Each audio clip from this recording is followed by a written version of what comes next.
कि 21, 22 और 23 में जितने अपराध विभिन्न तरह के थे उससे अच्छे आंकड़े अभी हैं। जिसने भी ड्रग के स्मगलिंग करके पैसे कमाए हों उसके पैसे से उसने संपत्ति बनाई हो, संपत्ति को कुर्क किया जाए। इस बात से इनकार नहीं कर सकते हैं कि पुलिसिंग काम हो रही है, लेकिन विपक्ष के आरोप को भी झुठला नहीं सकते हैं। भूपेश बघेल ने तो आपके सिस्टम पर सीधे सीधे चोट कर दिया है कि लॉ एंड ऑर्डर बिल्कुल गड़बड़ है। मैं आपको कह रहा हूं कि आपको झुठलाने की जरूरत नहीं है किसी की बात को, आपको सच दिखाने की जरूरत है, सच बताने की जरूरत है, और आप सच बताइए। मेरा निवेदन है आपसे, सारी बातों को झूठ बताएं। क्या ऐसा बात है, बताएं कहाँ क्या। भिलाई प्रकरण को लेकर बोल रहे हैं पूरे प्रदेश। क्या है भाई भिलाई प्रकरण? नाबालिग बच्ची के साथ रेप का मामला। आप चित्र बात करते हैं जिस पर उसके पिताजी ने एक एप्लीकेशन दिया, वह भी 31 तारीख को संभवतः दिया स्कूल में। उससे पहले कोई बात नहीं थी भाई उनके पिताजी के द्वारा। मैं तो सुनता हूँ, मैं देखो पक्का नहीं जान रहा हूँ, आप उसको पकड़ के कुछ नहीं कहना, लेकिन उनके पिताजी ने शायद अभी भी कुछ कह दिया। उनके पिताजी ने एप्लीकेशन दिया कि अंग्रेजी में है, थोड़ा मैं पढ़ा हूँ कि मैं अपने बच्ची का टीसी वापस लेना चाहता हूँ because of some sort of abuse.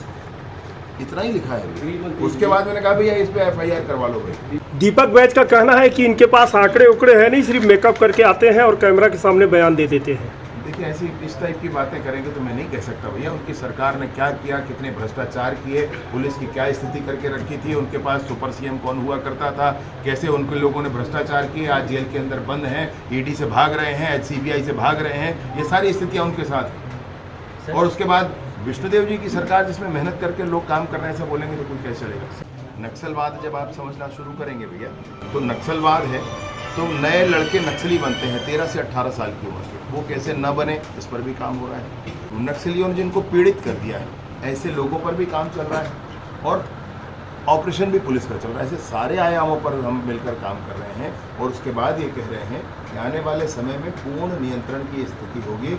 Bilaspur की स्थिति पुलिसिंग की ये है, जनसंख्या तो बढ़ गई है, थाने अभी यथावत है। 2 नए थाने आपने बनाए हैं, अभी तक वो सिर्फ वेब पोर्टल में ही है। सेटअप कब तक करेंगे? मोपका और मंगला सारे थाने होंगे भैया। सरकार बनने के बाद का विषय है जिसमें कुल मिलाकर चाकूबाजी की घटनाएं जिलों में कम हुई, ये मैं आपको बता रहा हूँ। जिला पंचायत में कल की ही बात है कि सारे सभापति, ग्राम पंचायत सरपंच कलेक्टर को एक ज्ञापन दिए हैं। CO पर आरोप लगाए हैं कि जो अधिकारी 10% लेता है उसको बचाया जा रहा है। स्वच्छ भारत अभियान में उन्होंने घोटाला किया है, जांच होगी, कार्रवाई होगी, जबकि ये जिला पंचायत से ये पारित आदेश को, प्रस्ताव को शून्य कर दिया CO ने। मुझे ये बारे में जानकारी नहीं है, आप बता रहे हैं, मैं जानकारी ले लेता हूँ। और मुरव्वत किसी की नहीं होगी, कठोरता से कार्रवाई होगी अगर कोई ऐसा विषय है। 5 महीने से मनरेगा मजदूरों का भुगतान नहीं हुआ है। नहीं 5 महीना नहीं हुआ नहीं, है। बिलासपुर में और भुगतान नहीं कोई स्पेसिफिक केस आप कह रहे होंगे, मैं नहीं कहता हूँ, परंतु इसमें भुगतान हुआ है। कुछ मटेरियल का भुगतान बचा होगा, वो 22 करोड़ का लगभग भुगतान बाकी ऐसा कहा गया था। प्रदेश की पुलिसिंग व्यवस्था से आप संतुष्ट हैं?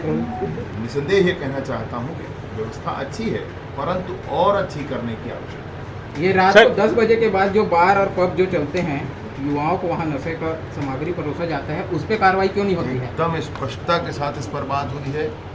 उस पर कार्रवाई नहीं होगी तो अधिकारियों पर कार्रवाई